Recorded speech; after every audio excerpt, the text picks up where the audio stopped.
모른다는 것도 근원적으로 이야기하면 나는 모른다고 알고 있는 거예요. 이게 중요한 겁니다.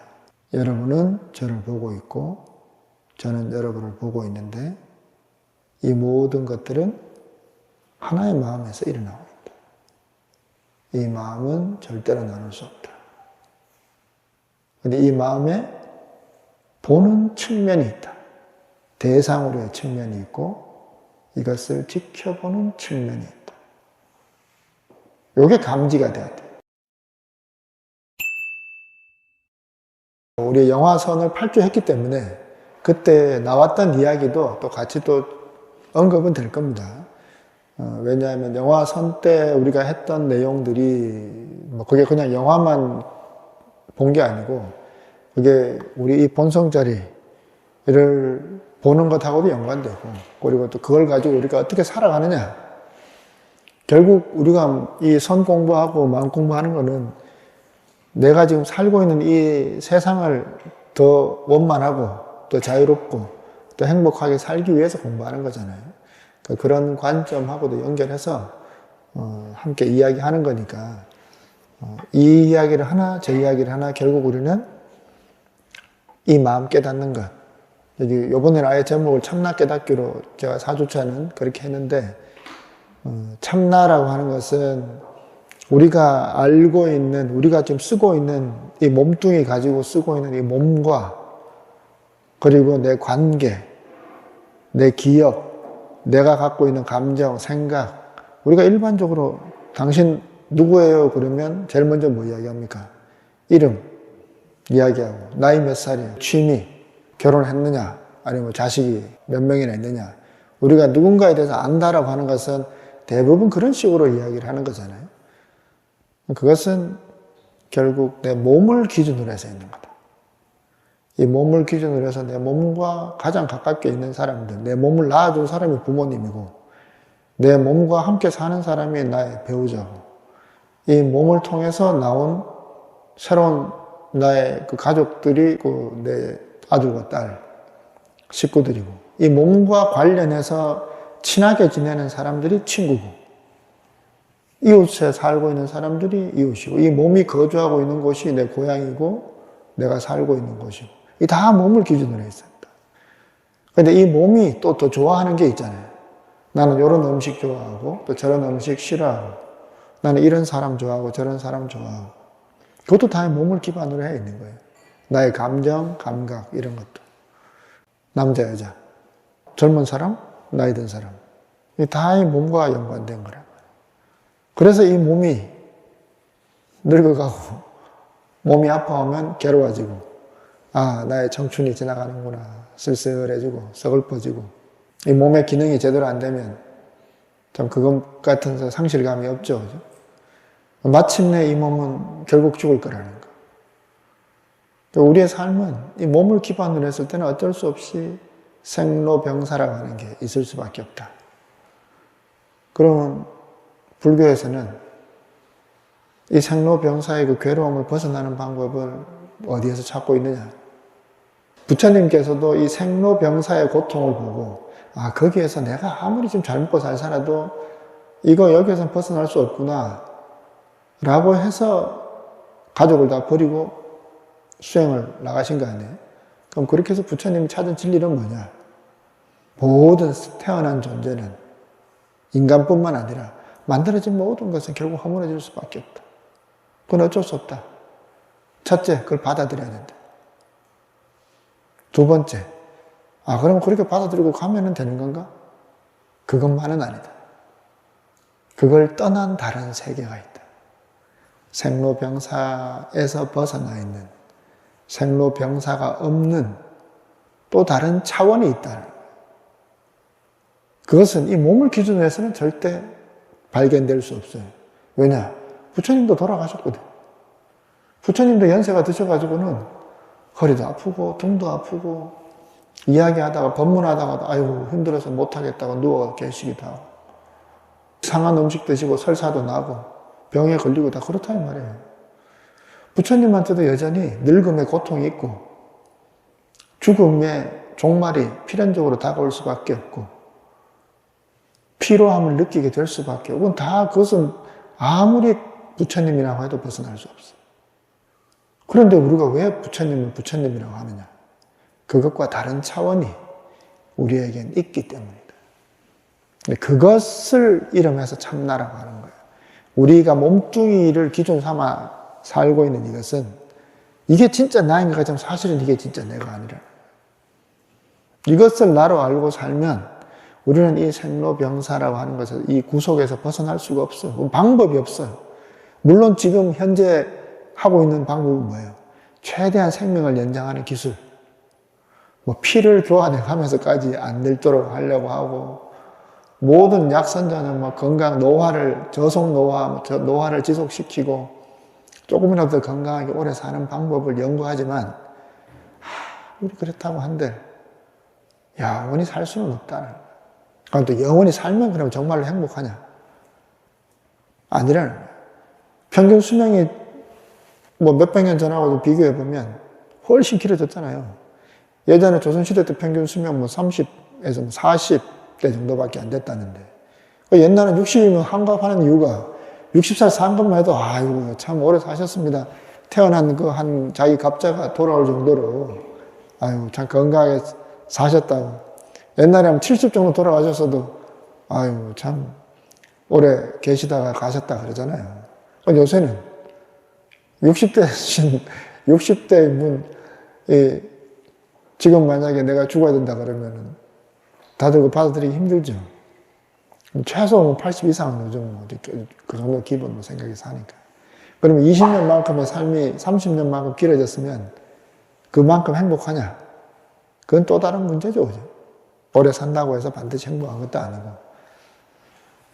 이것과는 다른 차원, 그 다른 차원을 발견을 하고 이 자리를 통해서 내 삶을 굴려가면, 그러면 이것 지금 우리가 몸으로 사는 건 아무 상관이 아니란 말이에요. 이 바탕에 그 뿌리로 있는 보이지 않는 이 차원을 우리가 여기에 눈길을 두고 그것을 나의 중심으로 삼을 때 그 위에 있는 여기가 더 잘 살 수 있다는 거예요. 여러분 농사를 지어보면 그렇잖아요. 비료나 물이나 그게 어디로 가야 돼요? 물론 급할 때는 위에 이파리로도 가야 되지만 근원적으로는 뿌리가 건강해야 줄기도 파릇파릇하고 그 위에 이파리도 파릇파릇하게 산다 이 말이에요. 뿌리는 보이지 않죠. 우리가 지금 사는 이 삶은, 보이는 이 현상계는 나뭇이파리, 나뭇가지 겉으로 들어있는 여기란 말이에요. 여기에는 생로병사가 있을 수밖에 없죠. 봄이 되면 싹이 올라오고, 지금 여름 되면 또 한참 울창하다가 가을 되면 낙엽 지었다가 겨울 되면 다 떨어진단 말이에요. 여기를 보고 있으면 아이고 다 떨어지네 하지만 여기 뿌리를 보고 있으면 아무 일 없다. 뿌리의 입장에서는 봄이나 여름이나 가을이나 겨울이나 뿌리는 변함없이 이것들을 다 펼쳐내고 경험하고 있다. 우리의 뿌리로서의 마음자리가 있다는 거예요. 불교는 이 두 차원을 다르게 이야기를 하는 거예요. 그러기 위해서 우리가 가장 먼저 첫 단추로 우리가 받아들여야 되는 이치가 있어요. 이 불법을 공부하고 선을 공부하고 이 참나를 깨닫기 위해서 가장 먼저 받아들여야 되는 게 이게 무슨 장면입니까? 다 아시죠? 원효 스님이 의상 스님하고 당나라로 유학을 갔는데 가다가 동굴인 줄 알고 들어갔는데 그 무덤이었던 거예요. 그 안에서 이제 목이 말라서 주섬주섬 만지다 보니까 거기 물이 있어서 마시고 정말 잘 마시고 잤는데 아침에 새벽에 일어나서 보니까 여기 해골 바가지에 있던 썩은 물이었더라. 그 눈으로 보고는 차마 먹을 수 없는 물인데 밤에는 눈이 보이지 않은 상태에서 그냥 물이라고 하는 그것만 먹으니까 너무나 그냥 감로수처럼 먹었는데 이렇게 보고 나니까 해골물이더라. 대상물은 바뀌지 않은데 물질적 조건은 전혀 바뀐 것이 없는데 그것을 경험하는 이 몸도 바뀐 게 없는데 변수는 뭐예요? 그냥 물이라고 생각하면서 먹는 이 생각. 아이고 더러운 물, 아이고 거기다 해골에 담겨있는 물. 지저분한 물. 그 생각이 내가 인식되는 순간 구역질이 나고 그 경험이 완전히 확 뒤집어진다는 거예요. 결국 거기에 변수는 이 마음이다. 그때 이제 원효 스님이 큰 깨달음을 얻었다 그러죠. 그때 이제 남긴 개송입니다. 심생고 종종 법생. 마음이 생겨나면 종종 온갖 종류의 법은 이때 법은 현상이에요. 모든 현상, 모든 일들이 다 생겨나고. 심멸고 감분불이. 마음이 딱 멸해지면 토굴과 무덤이 다르지 않다. 동굴이나 무덤 굴이나 다르지 않다. 삼계유심, 마음법 유심. 유명한 말이죠. 많이 들어본 말이죠. 절집안에 있고 불교 공부하면 늘 듣는 말 아닙니까? 삼계유심, 마음법 유심. 삼계가 오직 마음이며 마음법이 오직 의식이다. 심외 무법, 호용별. 마음 바깥에 한 법도 없는데 어찌 다른 데서 구하랴. 심외 무법. 여기에서 삼계유심, 마음법유식, 이 말은 여러분들이 많이 좀 들어본 말일 거예요. 심외 무법. 이 말이 진짜 중요한 말입니다. 마음 바깥에 한 법도 없다. 마음 바깥에 한 법도 없다. 원효 스님은 이 이치를 절감하고 하나의 계기를 통해서 절감하고 당나라까지 갈 필요 없다. 이것 가지고 내가 그냥 여기서 공부하면 된다. 이 결론이 딱 떨어진 거란 말이에요. 이 말을 여러분들도 처음 들어본 분들은 없죠. 그죠? 절에 다녀보면 듣잖아요. 근데 이게 여러분 진짜 믿어지시냐 이 말이에요. 진짜 받아들여지냐 여러분. 원효 스님은 이걸 진리라고 이야기를 하고 이후에 많은 분들이 다 이것이 진리라고 이야기를 해요. 원효 스님만 이야기를 한 게 아니에요. 불교 경전 모든 경전에서 이런 이야기를 해요. 수도 없이 나와요. 색계, 무색계, 욕계 이 모든 세계는 다 이 마음이며 이 마음 하나하나의 일이고 모든 현상들도 다 오직 마음. 이것도 마음이고 이것도 마음이에요. 다 마음이라는 거. 저도 마음이고 여러분도 마음이고 이 방석도 마음이고 마음 바깥에는 한 법도 없다. 여러분이 생각하고 짚을 수 있는 어떤 것 한번 짚어보세요. 어떤 것도 다 마음 바깥에는 없다는 말이에요. 그게 여러분한테 철두철미하게 인정이 돼야 돼요. 이 공부하려면. 왜냐하면 이 몸을 나라고 하는 생각이 우리는 너무나 당연하게 있잖아요. 이걸 생각으로라도 그걸 넘겨봐야 돼요. 아닐 수 있다. 몸이 나라고 믿고 있는 이것은 결국 어디에서 일어나는 일이냐. 그것도 마음 안에서 일어나는 거라는 거예요. 아, 선생님 그래도 몸이 몸이지 어떻게 마음 안에 모든 게 다 있겠어요. 나는 그거 도저히 인정 못합니다. 그런 분이 있다고 쳐요. 그래, 인정 못한다는 그건 어디에 있어요?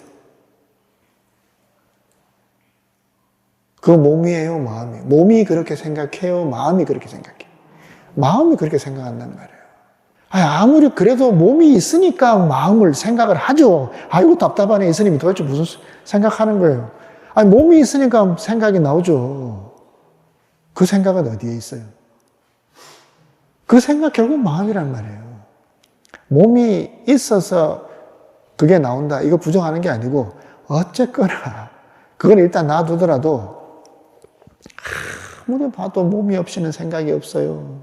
현대 과학이 그걸 다 설명하고 있는데 참 무슨 옛날 소리만 하고 있네. 참 답답하네. 그 답답한 거 어디냐 이 말이에요. 그 결국 마음이라는 거예요. 최종 우리는 어떻게 길을 써도 부처님 손바닥 아니에요. 이 마음 아니라니까. 이건 인정이 되죠. 이걸 인정하셔야 돼요. 인정합시다 이제. 우리 합의 봤습니다. 이걸 합의 봐야 돼요. 이걸 합의 봐야 그 다음 넘어갈 수 있어요. 마음 바깥에는 한 법도 없다. 심외 무법. 입으로 한번 속으로 한번 되뇌어 보세요. 심외 무법.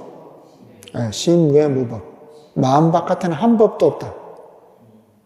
요걸 외우세요. 외워놓으세요. 머릿속에. 심외 무법.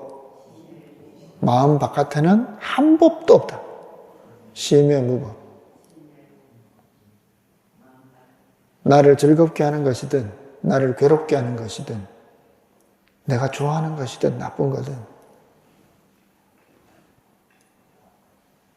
어떤 거든 다 내 마음 안에 있는 거다. 그래서 어쩌라는 거냐. 이거는 다음 문제고 일단 요거 첫 단추는 일단 이걸 찍어야 된다. 이건 합의 봤습니다. 딴소리 하기 없어요. 이제 4주 동안 요거는 우리 합의 본 거기 때문에 이걸 우리 넘어갑니다. 자, 마조 스님은 이제 한 100년 정도 후에 아주 대단한 스님입니다. 이분도 중국 당나라의 스님인데 마조 스님이 뭐라고 하셨냐. 그대들 모두는 각자 자기 마음이 부처님을 믿어라. 부처님은 저기 불국사 가야 부처님을 볼 수 있는 것도 아니고 통도사 가야 부처님 보는 것도 아니고 자기 마음이 부처다. 자심시불. 이 마음이 바로 부처다. 이거는 참 쉬운 말인 같으면서도 어려운 말이죠. 뭔가 들어보셨을 테니까 뭘 이야기하는 건지는 알겠지만 이게 명확하게 그렇게 와닿기는 또 쉽지 않죠. 달마대사는 남천축국에서 인도에서 중국으로 와 상승인 일심법을 전해서 일심법이 뭐예요? 풀어쓰면 오직 한 마음이다. 마음 하나뿐이다. 오직 마음. 지금 우리가 쓰고 지금 우리 마음은 자, 이 마음은 왜 하나라고 할까? 제 마음이 있고 여러분 마음이 분명히 따로 있는 것 같고 그렇잖아요. 어떻게 이 마음이 하나예요? 만약에 누가 물어보면 절에 다니신다고 하는데 보살님 일심법이라고 하는데 어떻게 마음이 하나 당신 마음 내 마음 이렇게 합쳐지면 한 마음이 된다 이런 말인가? 그 말은 어쨌든 내 마음 저 마음 따로 있으니까 그게 합쳐져서 한 마음이 된다는 거잖아요. 그럼 원래 두 개라는 거잖아요. 이 말이 더 설득력 있지 않아요?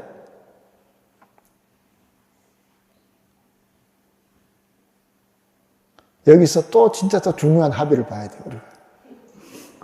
아까보다 더 중요한 합의. 자, 마음 바깥에 하나도 없다 그랬잖아요. 그 마음은 누구 마음이에요? 맞아요? 제 마음 어떻게 알고 자기 마음이라? 제 마음 알아요? 모르잖아요. 그런데 가만히 한번 보세요. 누구한테 보이는 세계? 저는 여러분들이 제 마음 안에 있는데 내 마음 바깥에 한 법도 없다 그랬잖아요. 여러분이 이렇게 있지만 그럼 여러분한테도 각자 생각이 있겠죠. 그거 다 어디에 있어요? 제 입장에서는. 여기 다 있잖아요. 맞아요? 여러분, 제가 지금 어디에 있어요? 여기에 있는데 여러분 안에 이렇게 여러분이 딱 이렇게 둘러싸이는 이 세계 안에 제가 있잖아요. 그 안에서 제가 좀 떠들고 있는 거예요. 제가 아무리 제 주장을 해도 다 보살님 마음, 여러분들 마음 안에 있는 한 법이에요. 저는 그냥 여러분들 마음 안에 있는 한 법일 뿐이에요. 이 한 법이 이렇게 떠들고 있는 거예요. 어떤 것도, 어떤 존재도, 어떤 경험도 이 내 마음 바깥에 있는 건 아무것도 없다.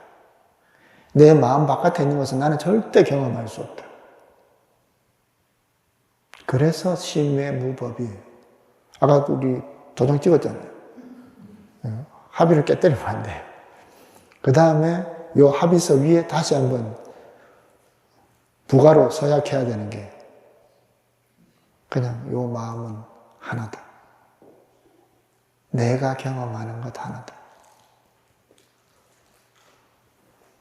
그래서 이 모든 세계의 주인은 다 자기 마음이에요. 제가 아무리 여기서 좋은 말을 떠들어도 제 말이 여러분 마음에 전달되지 않으면 여러분의 마음 속에 있는 이 법이 여러분 마음 속에 있는 법으로서의 여러분의 의식하고 만나지 않으면 이 마음이 안 통해진다는 거예요. 이 모든 것들은 결국 내가 경험하는 눈 한번 감아보세요. 눈 딱 감고 있으면 온 세계가 다 깜깜하잖아요. 내 눈 하나 감아버리면 온 세계가 그냥 덮이는 거예요. 그렇잖아요. 앞에 수만 명이 있든 뭐가 있든 내 눈 하나 감아버리면 이 세계 감기는 거예요. 네, 눈 뜨시고. 여러분 어젯밤에 잠 잘 주무셨잖아요. 내 잠자는 동안에 세계 있어요, 없어요? 없어. 지구상에 전쟁이 나는 것도 없고 잠자는 동안에 누가 죽어도 나는 없어. 몰라. 눈 뜨고 나서 내한테 그게 들려와서 알려줘야 내가 아는 거지. 그 정보도 결국 내 세계 속에서 일어나는 일. 이런 관점을 여러분이 차곡차곡 도장을 찍으셔야 돼. 그걸 인정해야 된다. 그러므로 삼계가 오직 마음일 뿐이니. 미스님도 이런 말 하잖아요. 이 마주어록 초반에 나오는 거예요. 마주어록 서두 쪽에 딱 나오는 거예요. 이 마조 스님의 그 법문 중에서 제일 먼저 하는 말이 이 말인 거예요. 그래서 예전에 큰 스님들도 늘 이런 이야기 하는 거예요. 그냥 막 뻔한 이야기 같지만 이게 우리가 이런 말을 너무 흔하게 들으니까 이 값진 걸 모르는 거예요.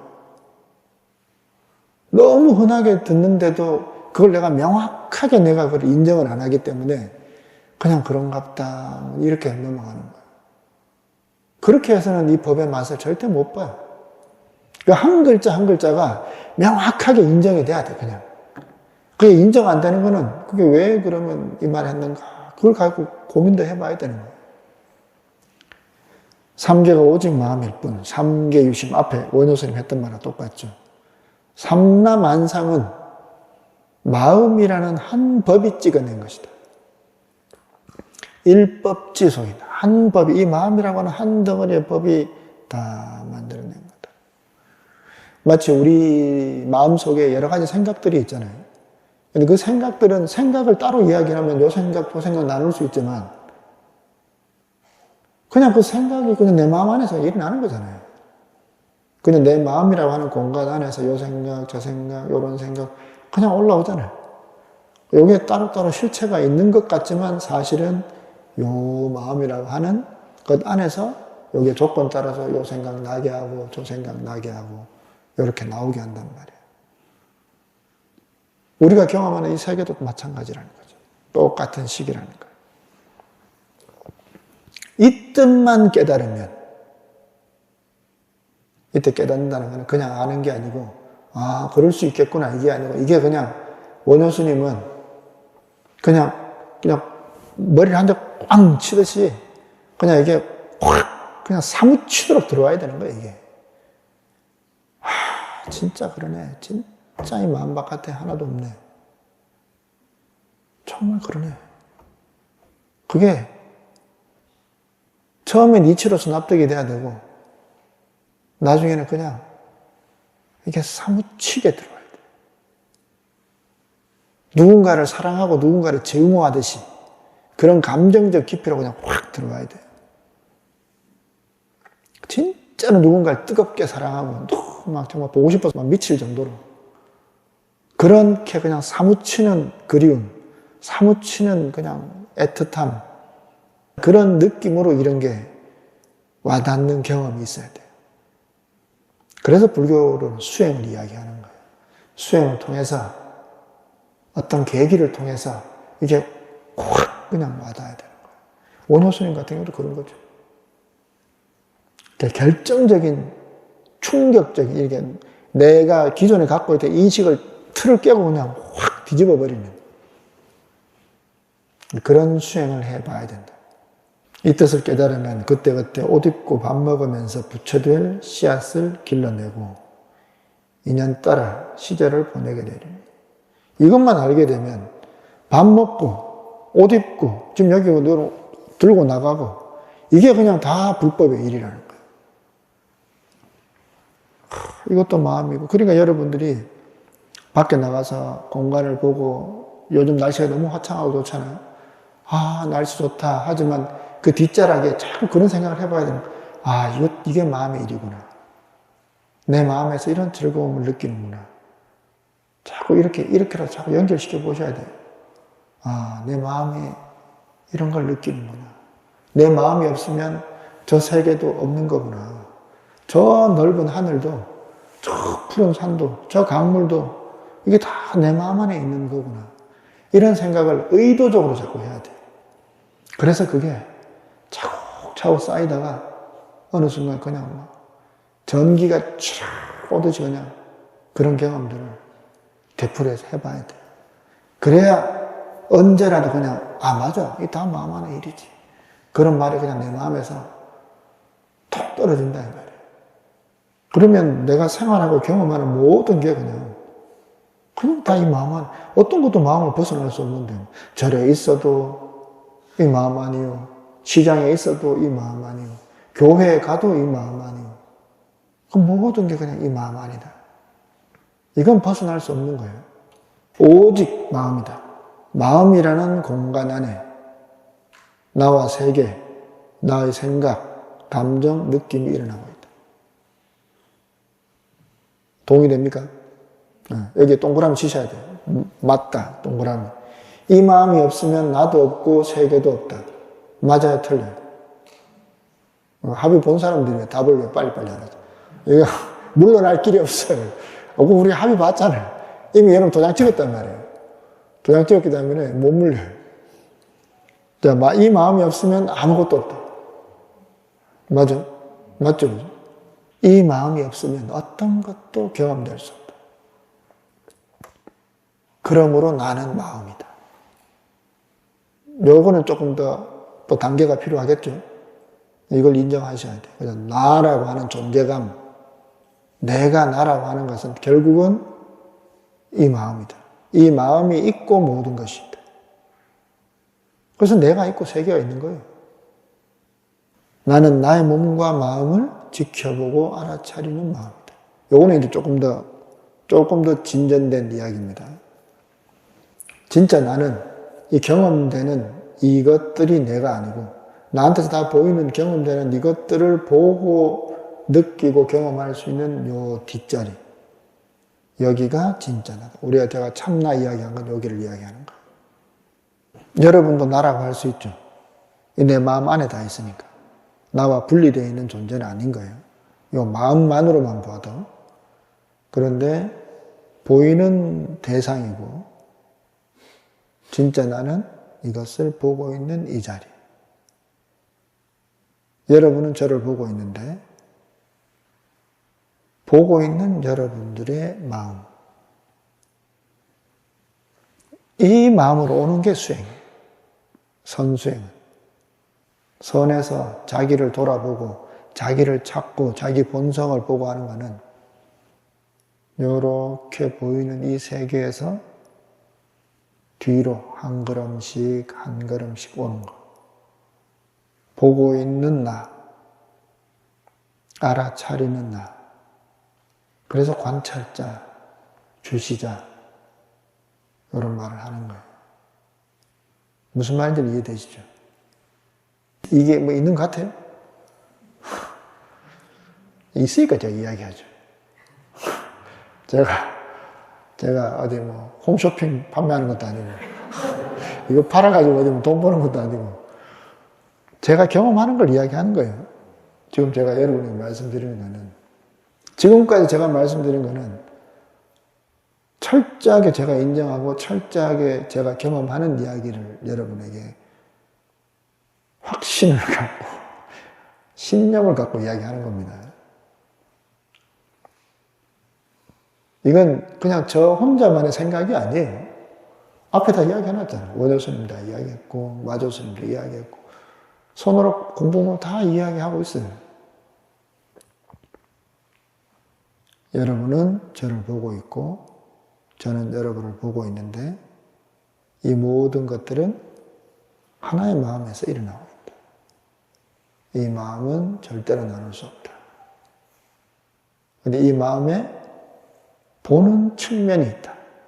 대상으로의 측면이 있고 이것을 지켜보는 측면이 있다. 이게 감지가 돼야 돼요. 여러분의 몸뚱이는 감지가 되잖아요. 제가 지금 여러분을 보면서 내 몸을 느낄 수 있단 말이에요. 이렇게 시선을, 꼭 눈이 아니라 마음의 시선을 안으로 이렇게 가져오면 제 몸이 보인다면, 여러분도 한번 봐보세요. 저를 보면서 보다가 여러분의 몸을 한번 시선으로 보세요. 그럼 이렇게 앞쪽으로 보이잖아요. 이 공간을 한번 느껴보세요. 여러분 앞으로 있는 공간. 뒷공간은 안 느껴지죠? 요렇게. 요 공간을 느껴보세요. 요 공간이 보입니까? 요 공간이 보이면 요 공간을 보고 있는 요 자리 최대한 뒤로 와보세요. 뒤로 와줍니까? 보고 있는 요 자리. 요 자리를 확 더 뒤집어서 보는 거예요. 요렇게 몸으로 보이는 데서 요거 몸이 어쨌든 보이는 거고 요걸 보고 있는 마음을 보는 거예요. 요 뒤에 있는 마음. 자, 한번 해보겠습니다.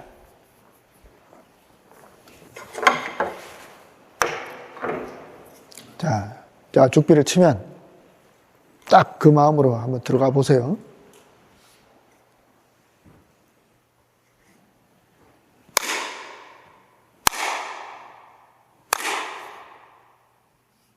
눈을 뜨고 하셔도 되고 눈을 감고 하셔도 됩니다. 감지가 잘 안 되면 차라리 눈을 뜨고 내 몸을 보면서 거기서 그걸 보는 뒤를 보려고 하셔도 됩니다. 눈을 감고 있으면 캄캄한 어둠이 있죠. 어둠은 나에게 보이는 대상이고 이 어둠을 보고 있는 내 눈 뒤에, 내 머리 뒤, 내 눈동자 뒤에 있는 마음을 느껴보세요.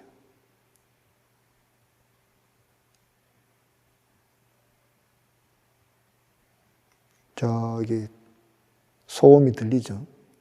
뭔가 끓는 듯한 소리. 제 말소리도 여러분에겐 대상으로 들릴 테고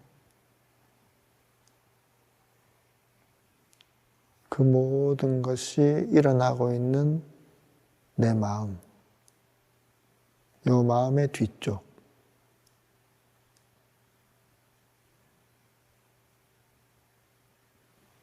내 눈동자 뒤에서 이 모든 것을 보고 있는 내 마음.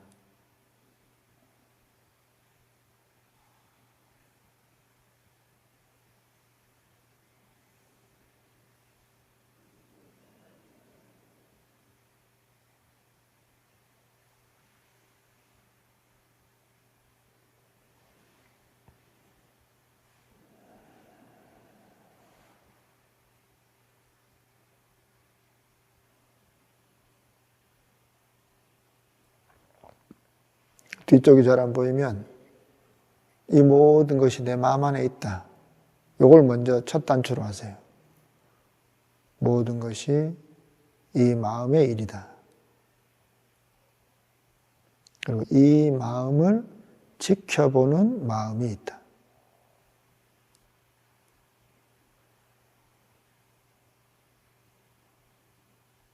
이 마음을 아는 마음이 있다.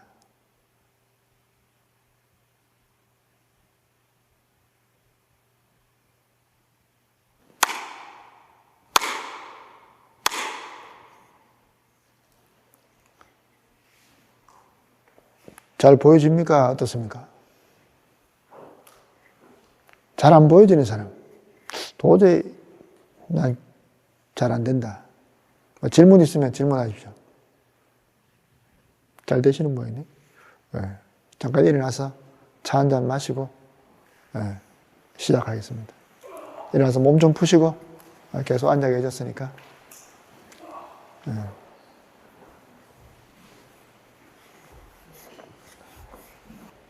그러니까 이럴 때 생각을 하는 거예요. 이거 내 마음의 일이다. 이게 마음이다. 마음 안에. 그러니까 항상 생각을 못 하더라도 질문을 탁 던졌을 때, 이거 마음 안의 일인가? 했을 때, 그냥 그렇게, 그러네. 이 동의가 되면 돼요. 이게 마음 안의 일이다. 라고 항상 차를 마시는 것도 이게 마음 안의 일이고. 억지로 그걸 막 끼워 맞춰서 이렇게 하면 그것도 힘들고, 그냥 문득, 이게 마음 안의 일이구나. 그렇게 해 나가시면 더 좋아요. 자꾸 인정이 돼야 돼, 인정이. 그렇지. 이건 내가 경험하고 하지만, 그렇지. 차를 마시는 건 엄연히 몸으로 물질인 차를 마시지만, 이게 내 마음이 없으면 경험이 안 되겠는 이건 맞지.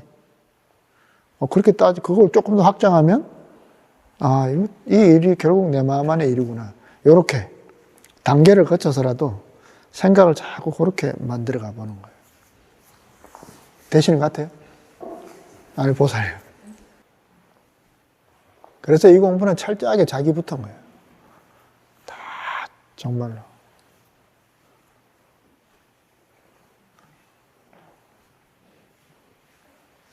자, 이렇게 좋은 날 놀러 안 가시고 공부하러 오신 참 훌륭한 분들이 다들.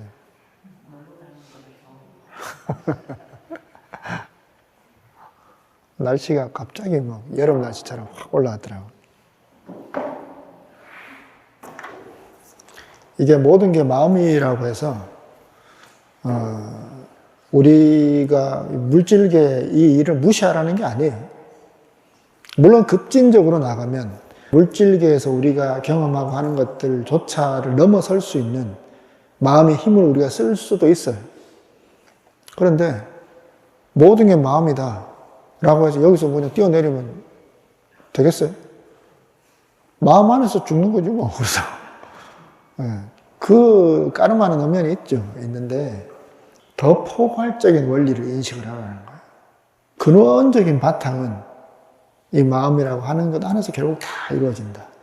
사는 것도 죽는 것도. 높은 데서 떨어지면 다리 부러지는 것도 이 안에서 경험되는 거고. 그럼에도 불구하고 그러면 물질계의 몸은 물질계의 질서를 따르기 때문에 저기서 뛰어나면 당연히 다리 부러지는 게 정상, 어디가 부러지는 게 정상이죠. 안 부러지면 정말 너무 다행이다 할 거고, 흙바닥 좋은 데 떨어지면, 콘크리트 바닥에 떨어지면 어디가 깨지도 좀 피가 나고 하는 게 당연한 거죠. 그러면 그걸 마음이 이 전체가 마음이다라고 아는 것하고 그렇게 안다고 해서 무슨 이득이 있느냐? 일부러 떨어진 게 아니고 사고로 떨어졌다고 했을 때 이 원리를 모르는 사람은 그 속에서 그냥 그 몸으로서의 고통에 사로잡혀 살게 되겠죠. 재수 없었어. 누구 때문에, 내가 뭐 때문에. 그러면서 거기에서 나는 분노가 자기를 향하든 누군가를 향하든 이런 일들이 벌어지겠지만 이것을 알고 있게 되면 그 고통에서도 이것을 볼 수 있게 되는 거예요. 그러면 삶의 방식이 달라진단 말이에요. 그렇기 때문에 부처님은 똑같이 늙음의 고통도 경험하고 몸의 힘든 그 피로함을 경험하고 죽음도 마주하지만 괴롭지 않을 수 있다. 그것도 떠나 있을 수 있으니까. 마치 꿈속에서 우리가 괴로움을 경험하게 되지만 그게 꿈인 줄 알면 그 괴로움이 감도가 이만큼 밑에 그냥 쑥 떨어진단 말이에요. 나아가서는 완전히 쑥 빠져나올 수도 있단 말이에요. 우리가 이런 감각을 가져가면 가져가는 만큼 그 일에서 쏙 나올 수 있어요. 이게 분명해지면 분명해지는 만큼. 마치 이건 영화를 보는 것하고 똑같은 거예요. 우리 영화관에서 했지만 영화관 속에서 영화 보면, 뭐 공포영화 보면 무섭고, 뭐 화도 나고, 막 그렇잖아요. 감정이 막 솟구치잖아, 영화 안에서는. 근데 거기서 한 걸음 딱 물러나서 이건 영화다라고 보고 있으면, 이건 영화다라고 보고 있으면, 그래도 완전히 없어지진 않아요. 대부분의 경우에. 영화라고 해도 공포영화 보고 있으면 무서워. 그런데 쑥 빠져있는 것하고는 완전히 다르다는 거예요. 감도가 달라진다는 거예요. 우리가 경험하게 되는 이별, 누군가를 떠나보내야 되는 경험을 할 수밖에 없죠. 나도 누군가에게서 결국 떠나가야 되고 포기해야 되는 것들이 점점 있게 되고 자식들에 대해서도 마찬가지. 그런 관계들을 풀어줘야 되는 거지. 그게 내가 더 자유로워지는 길인데 그 관계 속에 묶여 있으면 그 인연사 속에서 법으로서 우리는 끌려간단 말이에요. 그런데 그 바깥으로 나오는 연습을 자꾸 하게 되면 이 일들에서 내가 훨씬 이 바깥으로 설 수 있는 거예요, 이렇게. 그 마치 애들 노는 거 구경하듯이 남일처럼, 내 일을 남일처럼 볼 수 있게 되는 거예요.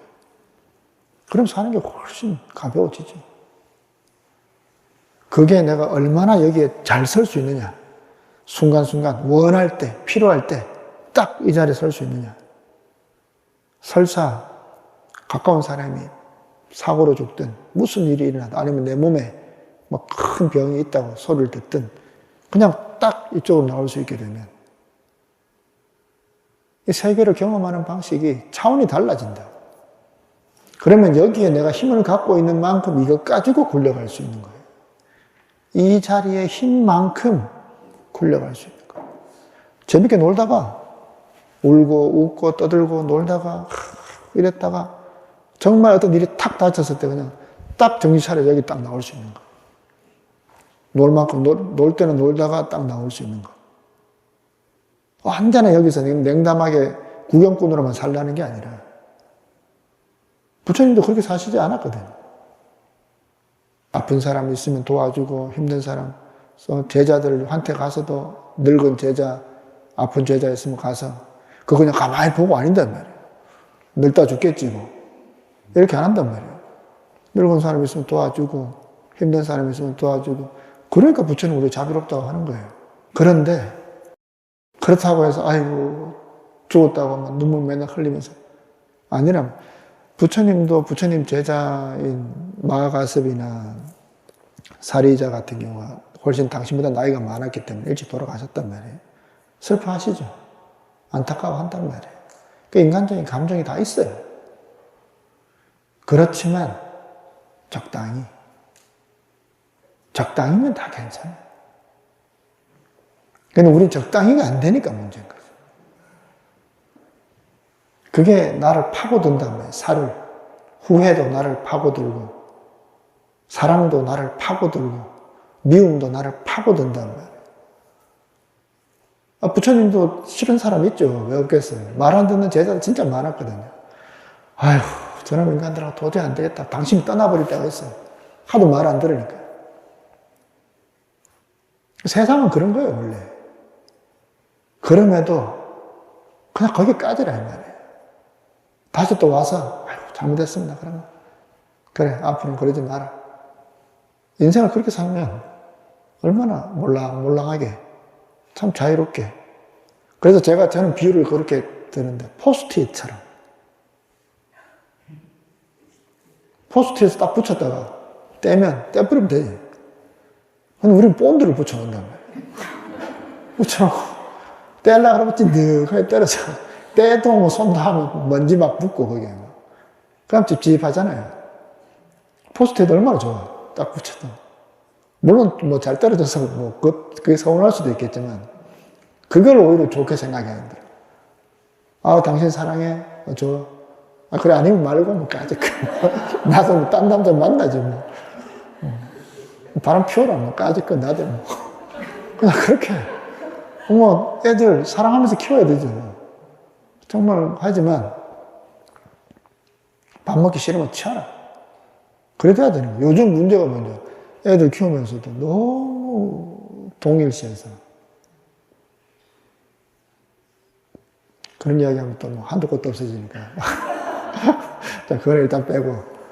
자, 아무튼 그렇게 포스트잇처럼 사랑하고 이뻐하는데 언제든지 뗄 수 있게. 언제든지 빠져나올 수 있게. 그냥 똑 떼버리게. 뒤도 안 돌아보고 딱 돌아서는 거야.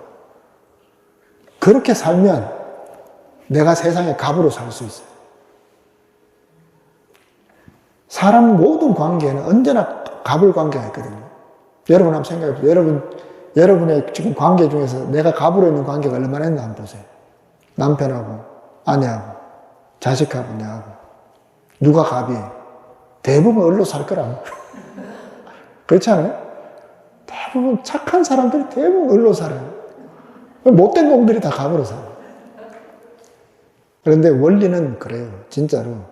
애들 수업 때 한 번씩 그 이야기 하거든요. 연애 잘하고 싶으면 네가 무조건 갑이 돼야 된다. 을로는 절대 연애를 행복하게 할 수 없어. 물론 좋은 사람 만나면 또 뭐 괜찮지. 근데 이 뭐 제가 뭐 갑을이라고 해서 뭐 진짜로 못되게 하고 이렇게 하는 게 아니라 내가 언제나 중심이어야 된다. 그리고 이 마음을 내가 그냥 탁 돌려놓을 수 있다. 그래야 그 사람이 나를 따라와. 개하고 사람하고 관계도 마찬가지예요. 요즘 문제가 뭔지 알아요? 개가 갑이고 사람이 을이면 그 개도 불행하게 만드는 거예요. 개가 개 노릇 못하게 만드는 거예요. 강효 같은 이런 사람들 보세요. 개한테 어떻게 하는지. 물고 막 덤비는 개 어떻게 해요? 확 해버리잖아요. 주인이, 거기에서 원칙이 그거라 그러잖아요. 주인이 내가 1순위라는 걸 반드시 인식시켜야 된다. 그래야 얘가 쓸데없는 짓을 안 해. 그랬을 때 더 예쁘게 키울 수 있는 거야. 부모, 자식도 마찬가지예요. 자식 말을 다 들어주는 게 아니라 부모가 원칙을 가지고 안 될 때는 밥 먹지 먹지 마. 그러면 지가 배고프면 밥 먹지. 그럼 왜 이거 따라다니면서 밥을 줘?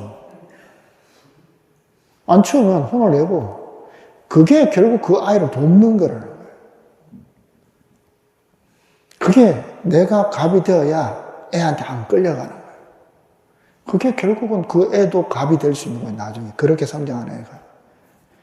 엄마가 다 해주고 부모가 다 해주는 애가 크면 계속 누군가가 해줘야지만 자기 삶이 제대로 되어 있고 행복한 걸로 알게 된다는 거예요. 자기가 갑질하는 것 같지만 사실은 그 사람들한테 끌려가는 거예요. 내가 꼭 권위가 있어서 무조건 갑이 아니라 모든 관계에서는 떨어져 나올 수 있어야 된다. 마음만 먹으면.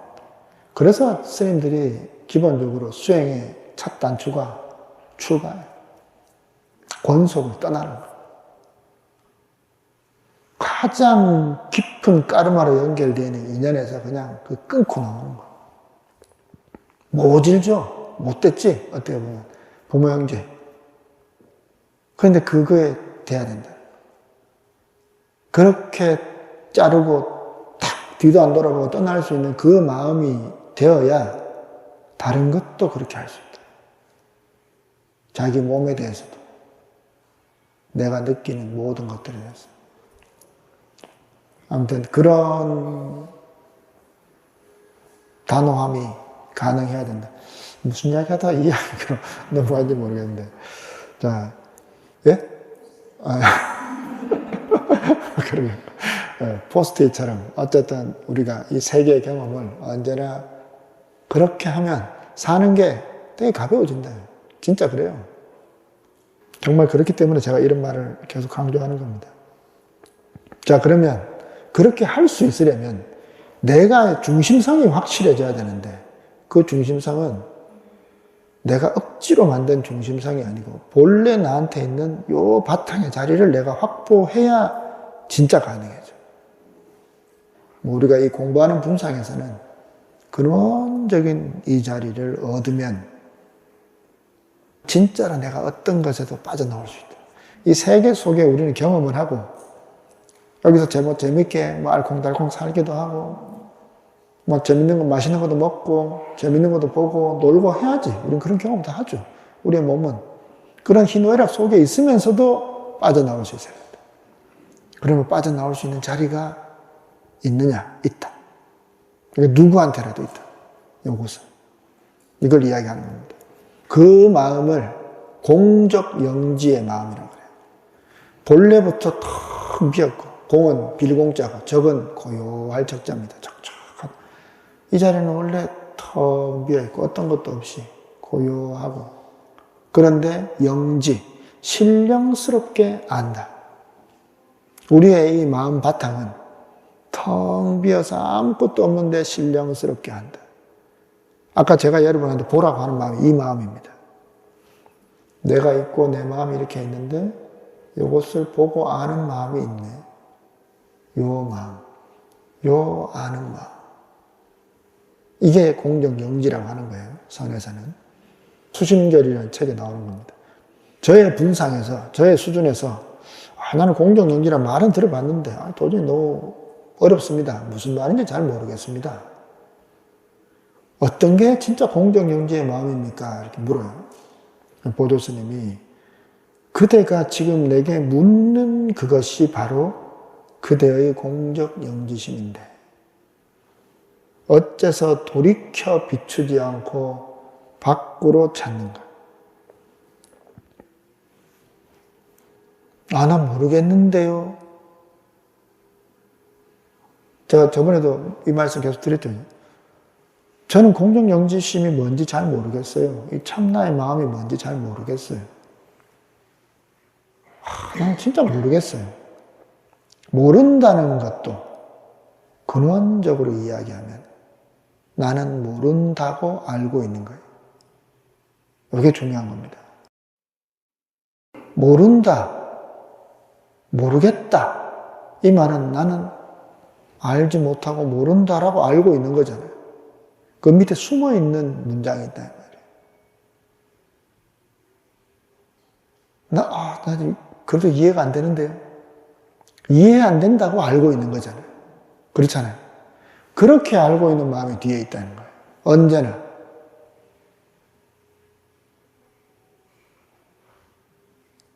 이게 이해가 되셔야 돼요. 요거 이해되시면 여러분들은 깨달을 수 있어요. 진짜 부처님 마음을 찾을 수 있어요. 요게 이해가 되면. 지금 보살님이 저를 보고 있는데 보고 있다는 것을 알고 있고 항상 알고 있다가 언제나 우리 안에는 항상 여기 있는 거예요. 눈을 감으면 아무것도 안 눈을 감으면 아무것도 안 보인다 그러잖아요. 아무것도 안 보인다라는 것은 깜깜한 것이 보인다는 거예요. 아무것도 없는 것이 보인다는 거예요. 이게 반전인 겁니다. 나는 모르겠다 했을 때 모른다는 것을 나는 알고 있는 요 마음. 요 마음이 어떤 것에도 다 떠나 있는 마음이라는 거예요. 그것과 다른 마음으로 있는 거예요. 이 마음은. 일단 이건 이치적으로 이해를 해보세요. 자, 그래서 내가 네 수준에 맞게 본래 마음을 곧장 가리켜서 깨닫게 할 거니 마음 깨끗하게 딴 생각하지 말고 잘 들어봐라. 그러면서 보조스님이 가르쳐주는 방법입니다.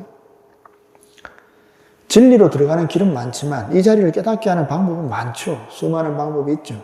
근데 한 문을 가리켜 근본으로 돌아가게 하겠다. 자, 그대는 저 까마귀 우는 소리와 까치가 쥐저기는 소리를 듣는가? 이 소리 들리죠? 듣습니까? 하면 여러분도 듣습니다 라고 답할 수 있겠죠. 그죠? 그대는 그대의 듣는 성품을 돌이켜보라. 돌이켜 들어보라. 돌이켜 들어보라 안 해도 됩니다. 돌이켜 보라라고 해도 됩니다. 거기엔 과연 이런저런 소리가 있는가?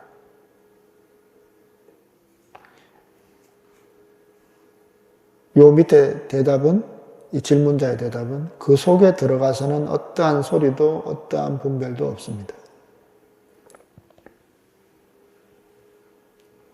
자, 실제로 그런가 한번 봐보세요. 여러분이 스스로 한번 자기를 돌아보세요. 지금 제 말을 듣고 있잖아요. 제 말을 듣고 있는데 듣고 있는 그 뒤에 듣는 성품을 돌이켜보라. 이게 뭐 쉽지는 않은 겁니다. 절대 이 말은 몇 문장으로 되어 있지만 이게 여러분이 납득이 되기에는 꽤 많은 시간이 걸릴 수도 있습니다. 그런데 눈치 빠른 사람은 또 금방 이것을 낚아챌 수도 있어요. 지금 이 소리를 제 말을 듣고 있는 여러분의 이 뒷자리, 그렇게 아는 이 자리에는 이것이 이 듣는 이 소리의 내용물이 있는가? 이렇게 한번 생각해 보세요.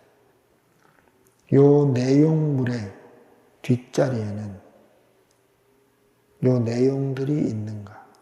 이 내용물의 뒷자리에 내용 없이 있는 그냥 그렇게 알기만 하는 그런 자리가 있는 거. 이걸 성품 자리라고 하거든요.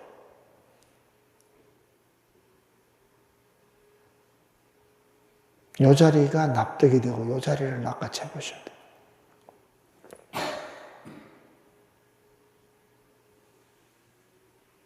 방금 우리 보사님 기침을 했어요.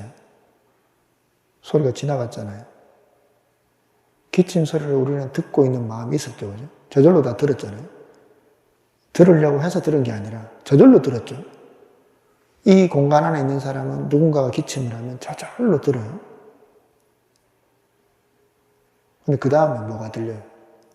아무것도 안 들려요. 지금 제가 말 안 할 때 뭐가 들려요? 요 뭐 찡, 요 기계음 소리가 들리는데 이것도 없다고 치면 아무것도 없어요. 아무것도 없는 게 들리죠. 소리가 없다라고 하는 내용물이 없는, 내용물 없이 그 소리가 들리고 있다는 말이에요. 그러니까 이 자리에서는 뭐가 있으면 있다고 알아차리고 없으면 없다고 듣고 있는 거예요. 내 눈은 앞에 대상이 있으면 대상을 보고 알아차리고 눈을 감으면 깜깜하네라고 알아차리는 거예요. 요 아는 요 자리에서는 내용이 있거나 내용이 없거나 항상 그냥 알아차리고 있어요. 요 듣는 요 자리에서는 소리가 나면 소리 나는 대로 알아차리고 없으면 없다고 알아차리고 요 자리에서는 소리가 어떤 소리가 나든 요 자리에 걸림이 있어요, 없어요? 여기는 걸림이 없어요. 어떤 한계 없이 그냥 들어요. 사람이 죽었다. 네가 죽을 거다. 라는 그런 소리가 있으면 우리에게 감정적인 파고가 일어나지만 듣는 이 자리에서는 사람 죽었다는 얘기나 모기 한 마리 죽었다는 얘기나 똑같이 들린다는 말이에요. 사람이 1000명 죽었다는 얘기나 1명 죽었다는 얘기나 이 지구가 없어졌다는 얘기나 다 똑같이 들린다. 여기에는 그냥 그대로 어떤 분별 없이 다 들린다. 우리의 눈은 보고 나면은 분별을 하지만 우리 마음이 분별하지만 요 보는 요 성품으로서 보는 것은 어떤 분별 없이 다 본다. 그 내용물하고 상관없이 보고 있는 요 자리가 있다. 그 자리를 한번 느껴보세요. 안으로. 그런 자리가 있는지. 그게 우리 성품 자리라고 하는데 그래서 텅 비어 있으면서 신령스럽게 한다. 그래서 그걸 공적 영지라는 한자말로 하는 거예요. 텅 비어 있으면서 요 뒷자리에서는 텅 비어 있으면서 신령스럽게 다 알고 있다. 그런 마음이 나한테 있다. 진짜 있나? 한번 봐보세요. 느껴보세요. 되돌려야 돼, 생각을. 생각이 앞으로 나가면 안 돼. 뒤로 와야 돼, 뒤로. 생각을 돌이켜서 생각하는 놈을 보고, 생각을 돌이켜서 듣는 놈을 보고, 보는 놈을 본다.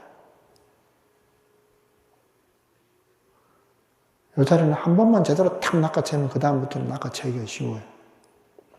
처음 낚아채는 게 어렵지.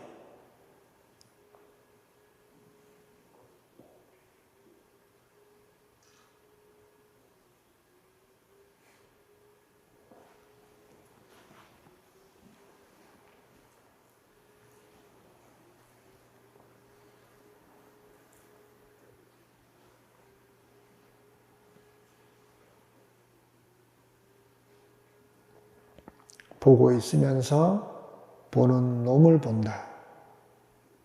들으면서 듣는 놈을 본다.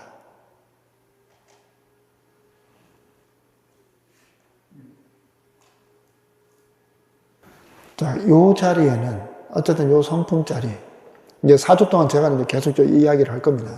하면서 계속 여러분을 건드려 드릴 거예요. 그럼 여기에는 이런저런 소리가 있는가? 소리는 여기에 있고 여기는 없어요. 보고 있기 때문에. 여기는 오직 보는 주체로 있지, 나머지는 다 대상물이란 말이에요.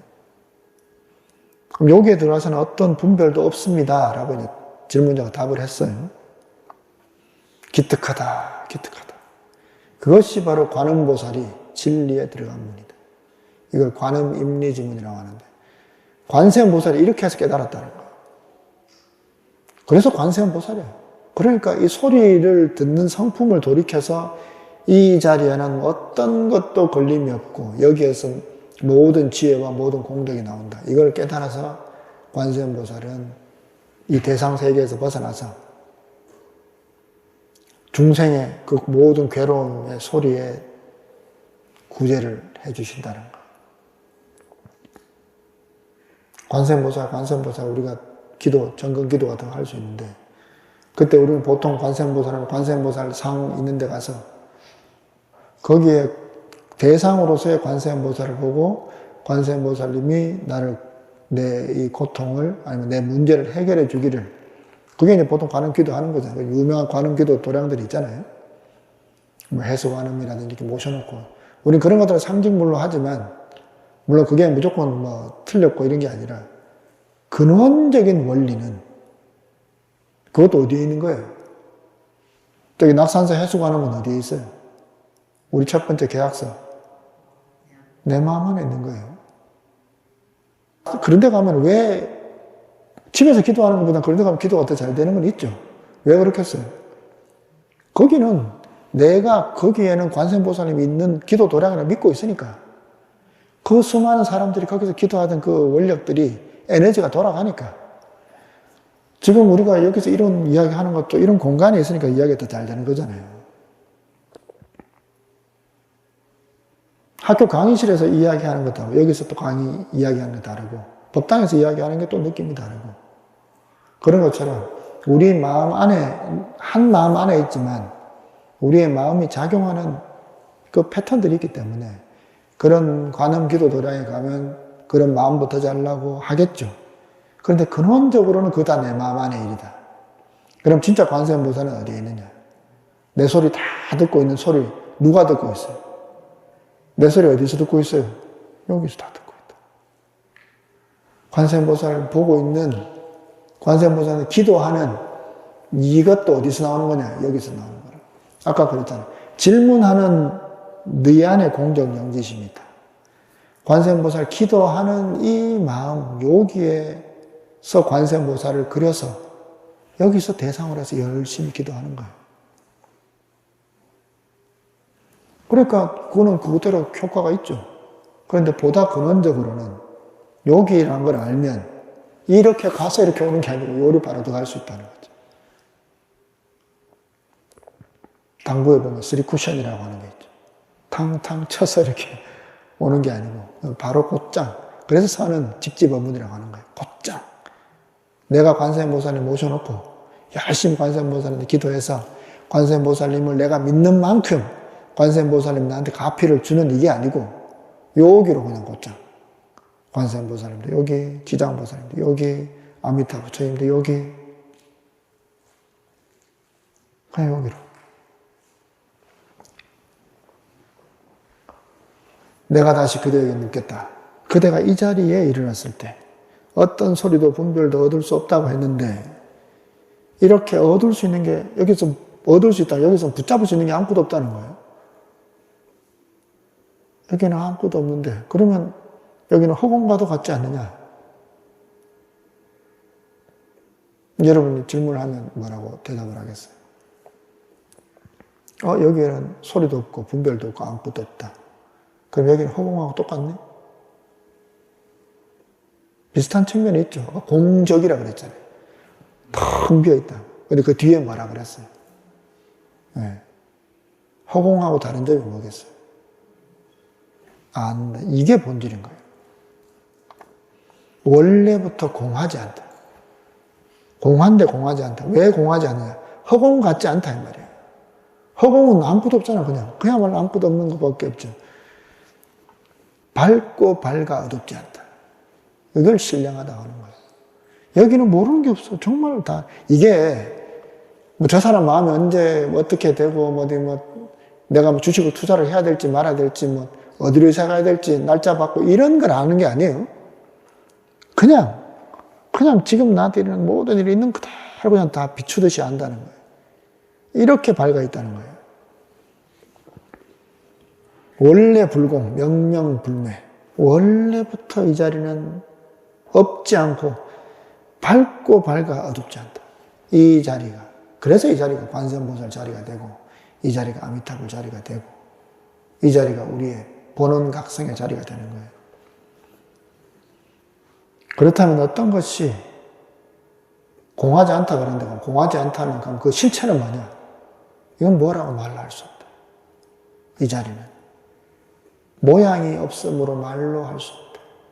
우리의 참나는 그냥 이렇게만 이야기할 수 있지 이게 뭐냐고 드러낼 수도 없고 말로도 할 수 없고 그냥 말하자니 참나고 말하자니 공정경지지 이거는 무엇으로도 규정할 수 없다. 무엇이라고 하는 순간 또 대상이 되니까. 이것이 모든 부처님과 조사들의 생명이니 다시 의심하지 말라.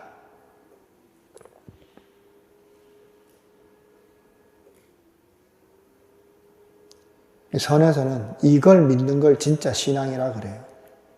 이런 자리가 진짜로 있다. 이런 자리가 나의 생명이고 나의 근원이고 모든 법이 다 공한 그 자리에 신령스러운 알미 어둡지 않아 무정물과 같지 않다. 성품이 스스로 신기롭게 한다.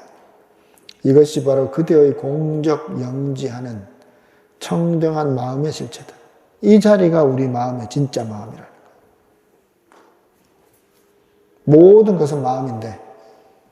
모든 것은 마음인데 우리에게 보이고 경험되는 것은 대상으로서의 마음.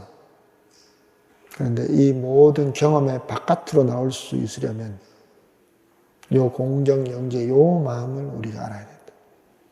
그러면 여기서 빠져나올 수 있다. 그 간격을 확 두고 올 수 있다. 이 청정하고 공적한 마음은 삼세 모든 부처님의 깨끗하고 밝은 마음이며 부처님은 다 이 마음 깨달아서 부처님 됐다는 거예요. 근데 이게 우리한테도 다 있어. 그러니까 일체 중생이 다 불성이 있다고 하는 거예요. 중생과 부처님은 조금도 차별이 없다. 요건 누구나 다 있기 때문에. 중생의 본원각성이다. 본원, 근원적인 각성, 알아차리는 성품이다. 내가 안다고 하는 걸 정말 신비롭게 생각해야 되는 거예요. 내가 이렇게 있다라고 하는 거예요. 내가 있다. 그리고 그 있다고 하는 이것은 안다. 내가 바보짓 하고 있어도 이 자리는 알고 있고, 내가 어리석은 짓 할 때도 이 자리는 알고 있고, 아이고 이러면 안 되는데 할 때도 그렇게 이 자리는 알고 있고, 이 마음을 내가 자꾸 인정을 해봐야 돼요. 그러면 여러분이 여러분 스스로에 대해서 훨씬 더 관대해질 수 있어요. 그렇게 내가 벗어난 마음으로 사람들을, 다른 사람들한테도 그렇게 볼 수 있어요. 이 모든 중생들, 특히 이 인간들은 그 사람이 어쨌든 이 우리하고 똑같은 이 본성을 다 가지고 있다. 그렇기 때문에 언제나 그 모든 가능성이 열려 있다. 그리고 내가 여기에서 벗어나는 만큼 나도 다른 사람을 벗어나게 도와줄 수 있다.